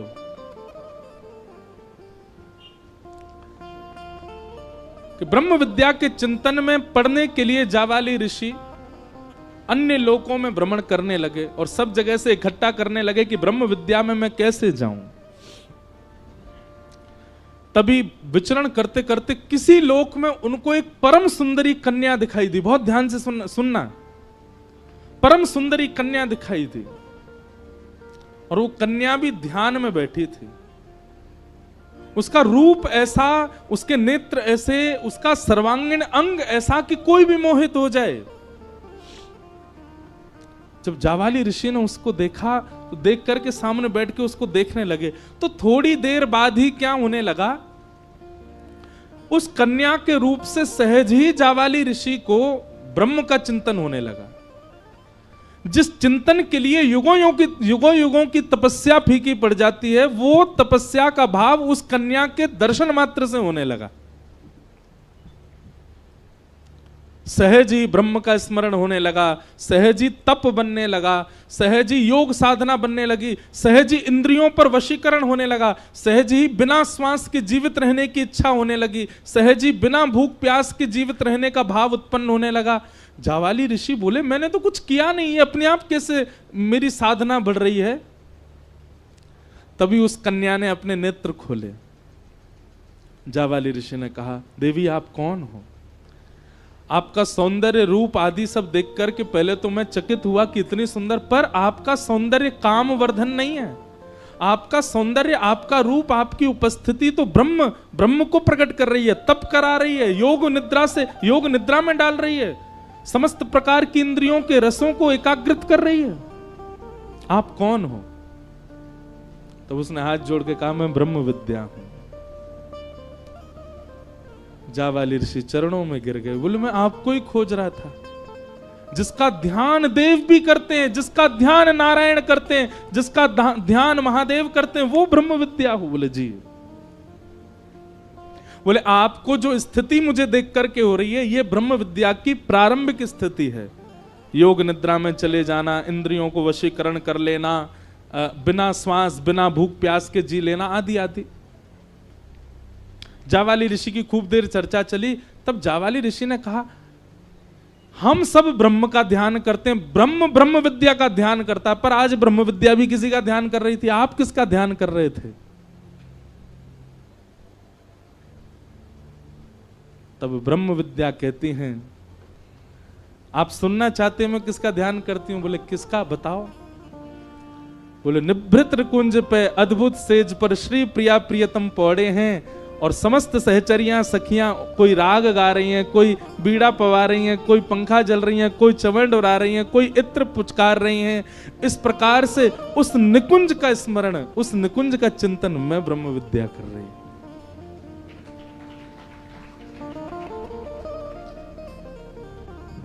पल्ले पड़ी बात। तब जावाली ऋषि कहते हैं मतलब मैं तो अभी तक मानता था ब्रह्मांड में सबसे बड़ा ध्यान ब्रह्म विद्या का है, लेकिन आज आपको सुनकर के लग रहा है कि आप भी जिसका ध्यान करती हैं तो इसका मतलब सर्वश्रेष्ठ ध्यान वही है। तब ब्रह्म विद्या ने वेद खोला। बोले महादेव मेरा चिंतन नहीं करते, वो मेरा आश्रय लेते हैं कि हे ब्रह्म विद्या आप कृपा करो और निकुंज का दर्शन कराओ। तब मैं निकुंज प्रकट करती हूं उनके चिंतन में। तो कैलाश पर बैठे हुए महादेव जपी से दिखाई देते हैं, तपी से दिखाई देते हैं, योगी से दिखाई देते हैं, पर ब्रह्म विद्या का चिंतन करते करते करते वे भी निकुंज की एक सहचरी बनकर के प्रिया प्रियतम को लाड़ लड़ाते हैं। वो उस ध्यान में रहते हैं, गोपी भाव में चले जाते हैं। शेषनाग पर पौड़े हुए नारायण चतुर्भुज रूप हैं, लक्ष्मी चरणों में बैठी हैं, वह भी मेरा आश्रय लेकर के निकुंज के अपने ही रूप का दर्शन करते हैं। ब्रह्म विद्या, ब्रह्म चिंतन, ये योगाध्यास, निरिध्यासन आदि, इन सब का मूल क्या है? बोले गोपी भाव। तब जावाली ऋषि ने चरणों में प्रणाम करके कहा आप मुझ पर कृपा करो। तब ब्रह्म विद्या ने जावाली ऋषि के कहा कि अब आप प्रारंभिक श्रेणी तो पार कर चुके हो, अब मेरा चिंतन करते करते निकुंज का चिंतन करो, युगल का चिंतन करो। तब अन्य किसी लोक में अत्यंत तपोनिष्ठ श्री जावाली ऋषि बैठे हैं और बैठ करके चिंतन करते करते करते करते करते ब्रह्म विद्या ने उनको निकुंज का दर्शन कराया। निकुंज का दर्शन करते ही ललता विशाखा आदि सखियां चमन डोरा रही हैं, प्रिया प्रियतम विलास कर रहे हैं। आहा,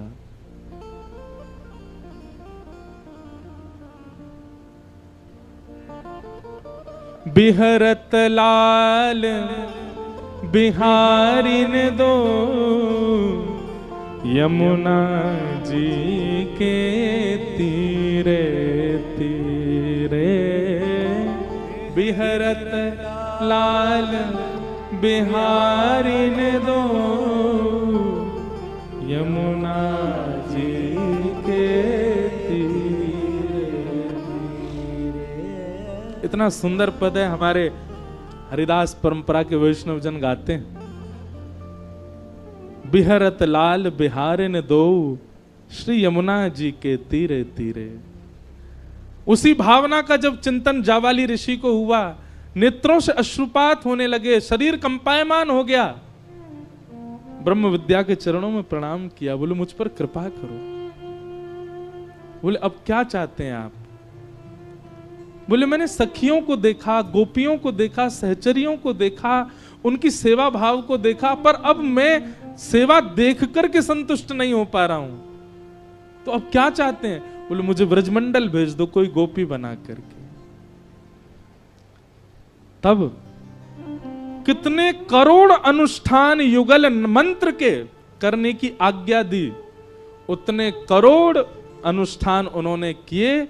और उसके बाद धनिष्ठ गोप नाम के एक गोप हुए, उनके यहां पर जावाली ऋषि एक गोपी बनकर के आए और फिर उन्होंने श्री प्रिया प्रियतम का साक्षात्कार किया।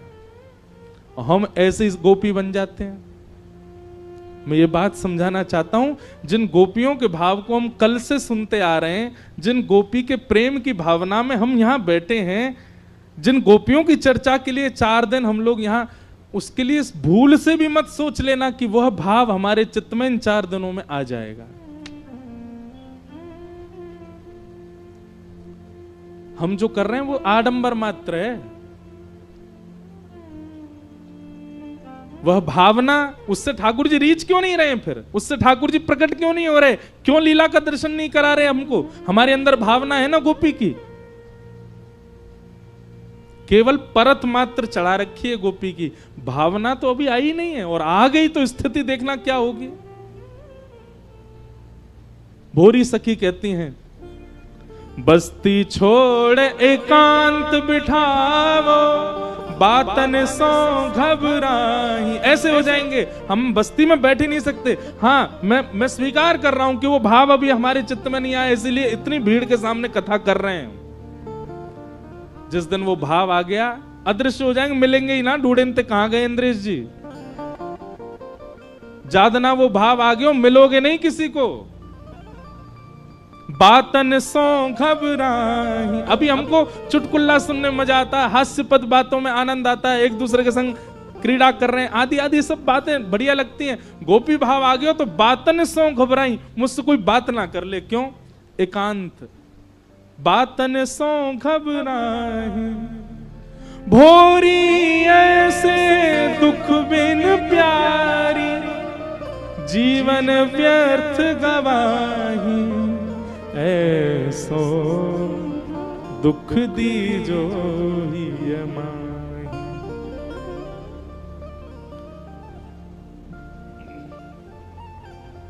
अर्जुन श्री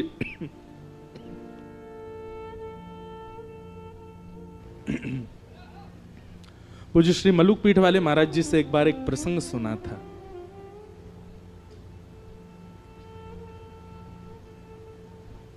कि भगवान श्री कृष्ण जब द्वारिकाधीश बन गए तो कभी कभी इंद्रप्रस्थ आया करते थे पांडवों से मिलने। तो एक नियम था ठाकुर जी का, सब लोग इधर देखो, बहुत ध्यान से सुनो। एक नियम था ठाकुर जी का, क्या? ये बात हम आपको 2 दिन ऐसा क्यों समझा रहे हैं पता है? कल जिस रास को आप सुनोगे वो गोपियां सामान्य नहीं है। पहले उन गोपियों की स्थिति जान लो, इसलिए हम बता रहे हैं। हम गोपी बनने के लिए इस कथा को नहीं, वो तो कान पकड़ लीजिएगा, नहीं बन पाओगे आप, नहीं आ सकते उस भावना में, उसकी छींटा पड़ जाए बहुत मानो।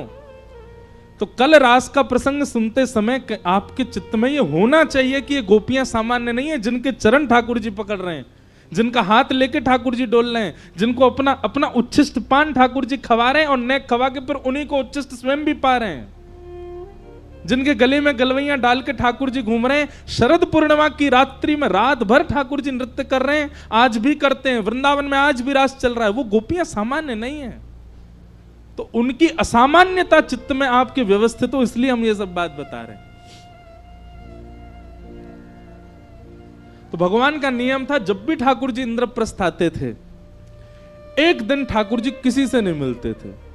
4 दिन 5 दिन जितने भी दिन है, तो सब पांडवों को भी पता है कि उनमें से पहले ही पूछ लेते थे कौन से दिन आप किसी से नहीं मिलोगे, ना कुछ पाएंगे, ना कुछ पिएंगे, ना किसी से मिलेंगे। करते क्या है ठाकुर जी उस दिन यमुना जी के तट पर चले जाते हैं, और ब्रज से यमुना जी जा रही हैं, तो ब्रज से आती हुई यमुना जी का दर्शन करते हैं ठाकुर जी। और श्री यमुना जी को बार बार देखते हुए ठाकुर जी नंद, यशोदा, गोपी, ग्वाल, श्री जी, किशोरी जी सबको देखते हैं। एक दिन ठाकुर जी ने संदेशा भिजवाया ब्रज।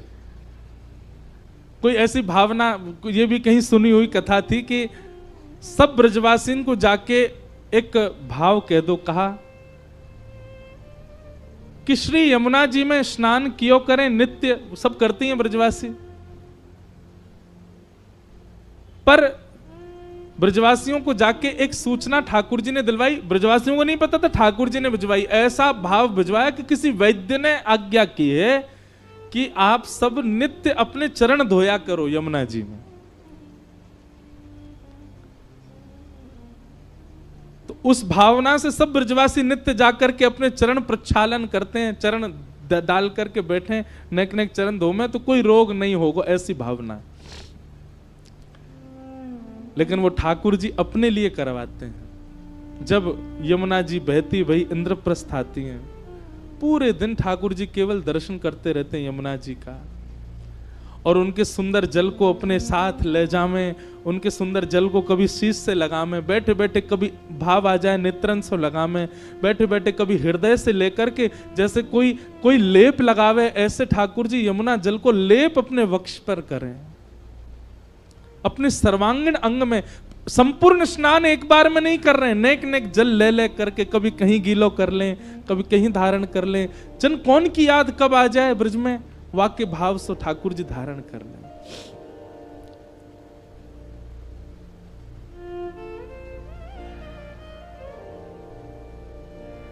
और ठाकुर जी गाते हैं बैठे बैठे यमुना तट पर, राधे राधे करुणामयी कृष्ण प्यारी,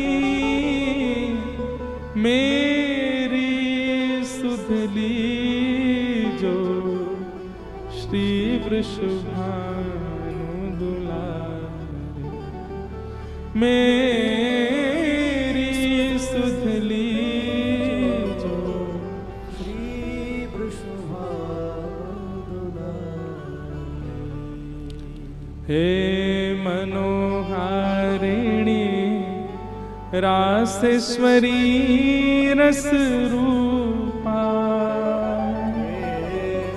मनोहारिणी रासेश्वरी रस रूपा, ब्रज विलासिनी ब्रज वासिन ब्रज की भूपा, ब्रज विलासी ब्रज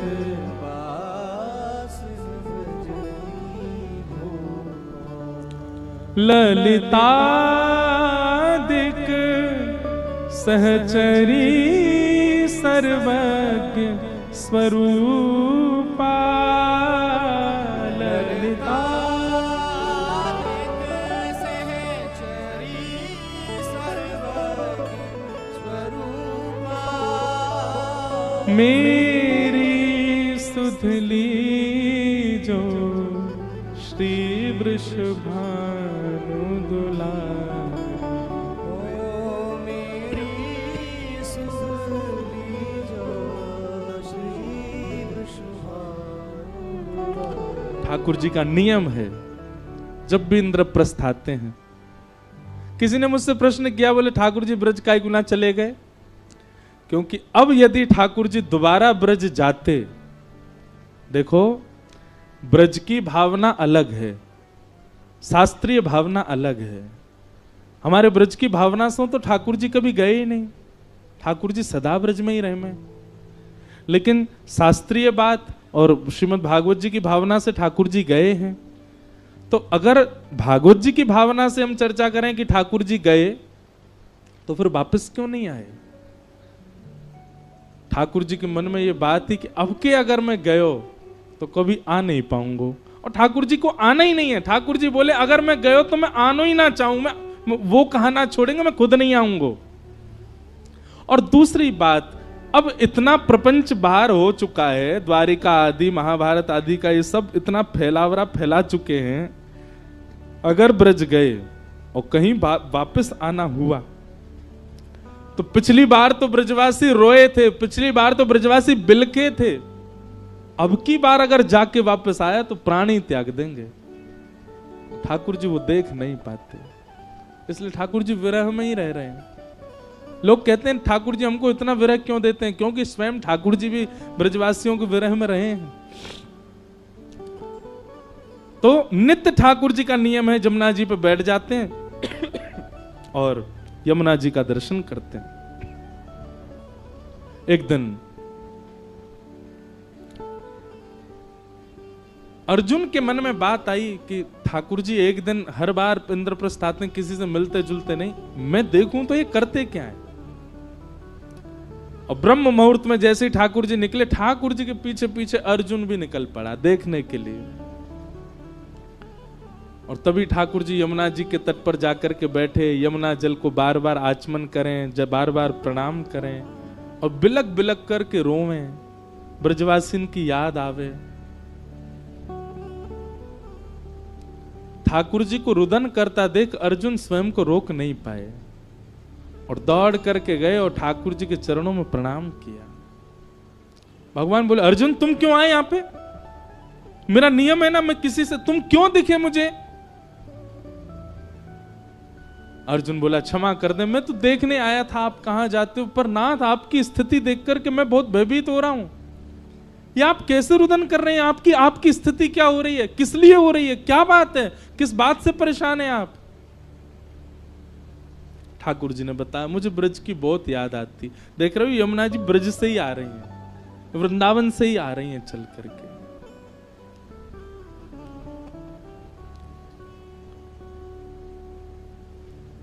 अर्जुन कहते आप नाथ एक बात बताओ, ऐसा क्या है ब्रज में, या ऐसा क्या है ब्रज गोपियों में, या ऐसा क्या है नंद बाबा यशोदा में, जिनके लिए आप इतने व्याकुल होते हो? ब्रज में ऐसा क्या है जो आप ऐसे हैं? ठाकुर जी बोले पहले उद्धव को भेजा था मैंने, अब मैं बार बार थोड़ी भेजता रहूंगा। उद्धव तो संभल के आ गया 6 महीना में, शाम तक के लिए बोल के गया था, 6 महीना में लौट के, अब तुझे भेज दूंगा तो तू तो हो सकता वापिस ही नहीं आवे। बताने के लिए तो मैं नहीं बता सकता ब्रज का भाव क्या है, लेकिन चल तुझे दर्शन कराता हूं। और ठाकुर जी अर्जुन को लेकर के श्वेत द्वीप पहुंच गए, और श्वेत द्वीप जाकर के ठाकुर जी ने दिखाया एक पर्वत, अद्भुत पर्वत, चमक रहा है, ना उसमें वृक्ष है, ना पौधे हैं, किसी भी प्रकार की कोई वस्तु नहीं है, केवल केवल चंद्रमा की भांति वो पर्वत चमक रहा है। और उस पर्वत के ऊपर में एक अंगुष्ठ के नख पर, दोनों भुजाएं ऐसे ऊपर करके, और एक अंगुष्ठ के नख पर एक ऋषि खड़े हैं और तप कर रहे हैं। अर्जुन पहुंचे, अर्जुन ने जाकर के कहा, हे ब्रह्मण्य, हे ऋषिदेव, आपको बारंबार प्रणाम। उनके नेत्र खुले। अर्जुन, आप अकेले आए हैं, ठाकुर जी नहीं आए आपके साथ? बोले हाँ आए हैं, नीचे खड़े हैं। बोले मैं उनकी तपस्या के लिए कितने वर्षों से तप कर रहा हूं, कृपा करके उनका दर्शन कराओ। ठाकुर जी सन्मुख आए। ठाकुर जी ने उनको आशीष प्रदान किया। अर्जुन ने पूछा कि आप इसी पर्वत पर खड़े होकर के क्यों कर रहे हैं और आपकी भावना क्या है? तब संत ने बताया, बोले ये पर्वत सामान्य पर्वत नहीं है, ये हमारे ही कितने जन्मों से हम तप कर रहे हैं, और हमारे तप करते ही हमारी अस्थियां जो हैं वही पर्वत में विलीन होती जा रही हैं। तो इतने जन्म हम व्यतीत कर चुके जितना बड़ा ये पर्वत है, और ये अब हमारे इतने जन्म के बाद अब ठाकुर जी मिले हैं। ठाकुर जी ने मांगा, ठाकुर जी ने कहा वरदान मांगो, क्या वरदान चाहिए? तब उन्होंने कहा कि हमें भौम वृंदावन का वास चाहिए, श्री वृंदावन वास चाहिए नाथ। ठाकुर जी ने अर्जुन की ओर देखा, देख रहे हो इतने वर्षों से ये तप कर रहे हैं और इतने जन्म इन्होंने व्यतीत कर दिए केवल भौम वृंदावन को देख, भूमि के वृंदावन को देखने के लिए। भूमि का वृंदावन मतलब जो हमको दिख रहा है, इससे भी एक और भीतर है, वो श्री वृंदावन, निज वृंदावन है, उस तक तो भूले ही जाओ। भौम वृंदावन की प्राप्ति के लिए इन्होंने इतना तप किया कि इनके पूर्व जन्मों की अस्थियां पहाड़ बन गईं। तब ठाकुर जी बोले, देखो तुम्हारे तप से हम तुमको दर्शन देने तो आ गए, तुम्हारे तप से हमने वरदान देने की आज्ञा तो कर दी, पर वरदान में जो तुमने मांगा है वो हमारे वश में नहीं है देना। वो तो श्री प्रिया जी दे सकती हैं, वो तो हमारी श्री किशोरी जी दे सकती हैं, हमारी लाडली जी दे सकती हैं। मैं ब्रजवासियों के दर्शन का सुख दे सकता हूं, संत सेवा दे सकता हूं, गौ सेवा दे सकता हूं, सुख समृद्धि और सब कुछ दे सकता हूं, अपना दर्शन तक दे सकता हूं, इंद्र की पदवी दे सकता हूं, ब्रह्मलोक दे सकता हूं, रसातल दे सकता हूं, पूरी भूमि का नृप बना सकता हूं। वृंदावन देवी की सामर्थ्य मुंह में भी नहीं है। अर्जुन बोले, नाथ इतने निष्ठुर मत हो, देखो उन्होंने कितने जन्म व्यतीत कर दिए, आज जाकर के आप उनको दर्शन दे रहे हो और उसके बाद भी आप मना कर रहे हो कि आप वरदान नहीं दे सकते। ऐसा तो मत करो नाथ। अर्जुन ने भी प्रणाम प्रार्थना की, सामने वो ऋषि भी रुदन करने लगे। तो ठाकुर जी बोले, रुको, हम श्री जी से प्रार्थना करते हैं। सोई ठाकुर जी नेत्र बंद करके बैठे, श्री जी को ध्यान किया और श्री जी प्रकट है गई। हे लाडली जू, एक आपसे निवेदन है। किशोरी जी बोले, हाँ कहो। बोले, ऐसे ऐसे एक महात्मा हैं, उन्होंने तप किया है, पर उन्होंने केवल कृष्ण नाम का तप किया है, उन्होंने युगल उपासना नहीं की है, उन्होंने केवल हमारी आराधना की है। आप कृपा करके उनकी भावना सुन लें। वो ब्रजवास चाहते हैं, वो भौम वृंदावन का दर्शन करना चाहते हैं। किशोरी जी तो देवई वारी, मतलब कहने ही वाली, तथास्तु। इतने में सखी आगे आगे ललता विशाखा ने कही, नहीं नहीं नहीं नहीं नहीं नहीं, ये तो हमारी बड़ी भोरी भारी है, इन्हें तो हम छुपा के रखें, इनके आगे तो न कोई रो जाए न कोई झूठे के आंसू बहा दे, ये तो तुरंत कृपा कर दें। कैसे नंद नंदन, सीधे कैसे किशोरी जी को ध्यान कियो? आपने हमसे पूछी, हमसे आज्ञा ली? ठाकुर जी बोले, क्षमा कर दो, कभी कभी तो हमको अधिकार है सीधे किशोरी जी से बात करवे को। ललिता विशाखा बोली, बिल्कुल नहीं, पहले आपको हमको बताने पड़ेगा। हाँ, रास विहार की भावना, कुंज क्रीड़ा की भावना है, विलास की भावना है, उसमें आप स्वच्छंद हैं, आप कभी भी आओ, पर ये कोई और की गुहार लगानो, कोई की बात किशोरी जी से कहनो, ये सब आप सीधे नहीं कह सको, पहले हमसे चर्चा करनी पड़ेगी। किशोरी जी तो पीछे बैठा दें, ललिता विशाखा बैठ के, हमको बताओ कहा बात है। ठाकुर जी ने बताई इतने वर्षन से तपस्या कर रहे हैं, इतने जन्म व्यतीत कर दिए, इनको भौम वृंदावन का दर्शन करना है, भौम वृंदावन का वास करना है। विशाखा जी बोली यानी युगल उपासना तो करी ना है, अकेले तुमको ध्यायो है, किशोरी जी को तो नामू नहीं लियो। बोले अब उनको पता नहीं, उनसे न अपराध बन को। बोले नहीं, भौम वृंदावन के लिए तो युगल उपासना बहुत आवश्यक। अब कछु तो कृपा करो इन पे। तब ललिता विशाखा जी ने किशोरी जी की ओर देखो, बोले वैसे तो ये अधिकारी नहीं है वृंदावन जावे को, पर किशोरी जी और आपकी भावनाएं, किशोरी जी कृपा करना चाहे तो हाँ, इतनी कृपा इन पे हो जाएगी कि 3 दिन बाद वैकुंठ जाएंगे अपने प्राण त्याग करके। वैकुंठ जावे से पहले 3 दिन के लिए इनको वृंदावन दर्शन करने का अनुभव होगा, इनको अनुमति मिलेगी, बस इससे ज्यादा नहीं। ये सब देख करके अर्जुन अपना सिर पकड़ करके बैठ गए। ठाकुर जी मैं आधा पागल पहले था, पूरा पागल आज हो जाऊंगा। जो वृंदावन है कि ये ब्रजमंडल है, क्या भला है कि कैसे ये सब क्या चल रहा है? इतने वर्षों की तपस्या, इतना व्यक्ति परिश्रम कर रहा है, इतना आपकी उपासना कर रहा है, आपसे वरदान मांग रहा है। किशोरी जी वरदान देना चाहती है, ये बीच में ललिता विशाखा आ गई, इनने आकर के वरदान रोक दियो और बाकी बात वरदान 3 दिन को दियो। ऐसा क्या है ब्रज वृंदावन? ठाकुर जी मुस्कुरा के बोले, जो समझ में आ जाए समझो वो कछु और है, वृंदावन नहीं है। और जो पल्ले ही ना पड़े, जो चित्त में ही नहीं आवे, जो समझ में ही नहीं आवे, वही प्रेम नगर हमारो वृंदावन है। वृंदावन सामान्य नहीं है। सोचो, इस कथा को सुन करके सोच के क्या भावना उत्पन्न हुई? हम खा रहे हैं, हम पी रहे हैं, हम सो रहे हैं, हम डोल रहे हैं, हम पाप भी कर रहे हैं इस भूमि में आकर के,